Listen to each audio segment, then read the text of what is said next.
যে মানবতাবাদী সরকার রাষ্ট্রের কথা আমরা চিন্তা করি, তো আমরা পরবর্তী প্রজন্মের ঘাড়ে কী ধরনের আপনি বোঝা লক্ষ লক্ষ টাকা চাপিয়ে দিয়ে যাচ্ছি, এটা তো বিবেচনার ভিতরে রাখতে হবে। শেখাতে হবে, ডিজিটাল ডিভাইড কমাতে হবে। তারপরে বললেন আপনি ল্যাপটপ একটা করে ট্যাব দিবেন প্রত্যেককে। ট্যাবের সাপ্লাইটা কে দিবে? কোভিডের পর আমি বলেছিলাম বাংলাদেশে ঋণ পরিশোধের ক্ষেত্রে সবচেয়ে জটিল পরিস্থিতি হবে 2026-এ, কারণ সে সময় আমি সমস্ত মেগা প্রজেক্টগুলোকে বিশ্লেষণ করে দেখেছি তাদের কখন দিতে হবে, কিন্তু পরিস্থিতি তার চেয়েও কঠিন হয়ে গেছে এখন। কারণ এই সরকার, বিগত সরকার, পতিত সরকার প্রায় 9 না 10 বিলিয়ন ডলারের মতো অপরিশোধিত টাকা রেখে গেছিল, জ্বালানি এনেছে, টাকা ফেরত দেয় নাই, বিদেশ থেকেও টাকা আসে নাই, ইত্যাদি ইত্যাদি। তো এখনও কিন্তু পরিস্থিতি যেটা হয়েছে, যেহেতু বাজেট ঘাটতি রয়েছে বা অর্থায়নের প্রয়োজন রয়েছে এবং বৈদেশিক মুদ্রারও প্রয়োজন রয়েছে, যেই পরিমাণে সরকার 8-9 বিলিয়নের মতো আপনার ধার নিচ্ছে এবার, এবং বছর শুরুতে ধার নিচ্ছে এবং ধার নিয়ে ধার শোধ করছে, এটা তো একটা মারাত্মক জিনিস।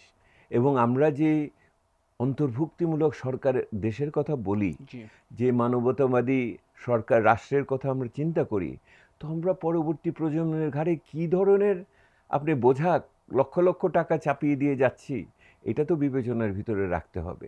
এই যে আমি বললাম যে ওনারা বাস্তব জ্ঞানকে অর্থনীতিতে প্রয়োগ করে নেই, অর্থনীতি নিয়ে রাজনীতি করতে নেই, বুঝেছেন?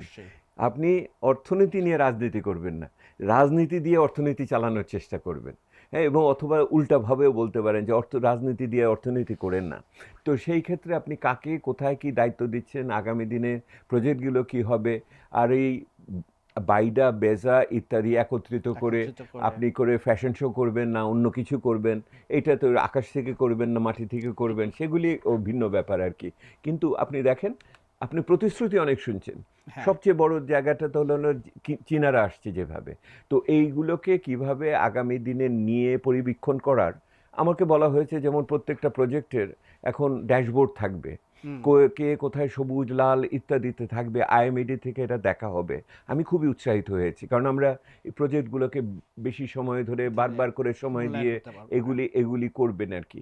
কিন্তু ওইগুলোকে পরিচালনা করার জন্য বা এগুলিকে ব্যবহার করার ক্ষেত্রে, এগুলিকে প্রতিষ্ঠা করার ক্ষেত্রে যে দক্ষতা এবং সময় দরকার হয়, সেটা ওনারা দিতে পারবেন কিনা, এবং সেটার সাথে কারিগরি দক্ষতা সম্পন্ন লোককে, পেশাজীবীদের সাথে ওনাদের সেই সংযোগটা কতখানি হবে, সেটাও একটা দেখার বিষয়।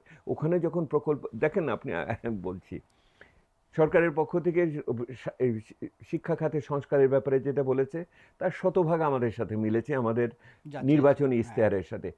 খাওয়া দাওয়া দুপুরে খেতে দিতে হবে বাচ্চাদের, না হলে হবে না, তাদের কাপড় জামা দিতে হবে, জুতা দিতে হবে, আপনার আমাদের শেখাতে হবে, ডিজিটাল ডিভাইড কমাতে হবে। তারপরে বললেন আপনি ল্যাপটপ একটা করে ট্যাব দিবেন প্রত্যেককে। ট্যাবের সাপ্লাইটা কে দিবে? তাই না? দোয়েলের কথা তো আমাদের মনে আছে। তো আমরা তো দোয়েলের কথা কেউ এখন মনেও করেন। দোয়েল বলে যে একটা পাখি ছিল, তাকে আপনারা বদনাম করে দিয়ে গেছেন এটার ভিতরে। সেহেতু আমরা এটা সুশাসনের জায়গাটা খুবই গুরুত্বপূর্ণ বলে মনে করি, এবং আমার প্রত্যাশা হলো যে এবারে স্থানীয় সরকার নির্বাচনটা যেন ভালো হয়, দলাদলির বাইরে থেকে, মার্কার বাইরে থেকে, স্থানীয় গণ্যমান্য ব্যক্তিদের, যারা স্থানীয় সরকারের নির্বাচনকে তার জীবিকা হিসেবে দেখবে না, এইরকম মানুষগুলোকে আমরা যেন নির্বাচন করতে পারি। আমি একটা ভরসার জায়গা ওই জায়গাটা দেখছি, এবং ওইখানে যদি কিছু ক্ষমতার বিকেন্দ্রায়ন হয়, তাহলে আমাদের সংসদ সদস্যদের আচরণের ক্ষেত্রেও আমরা বোধহয় একটা ভারসাম্য আমরা পেতে পারি। দেখবেন এটা একটা বড় বিষয় হয়ে যাবে খুব দ্রুতই।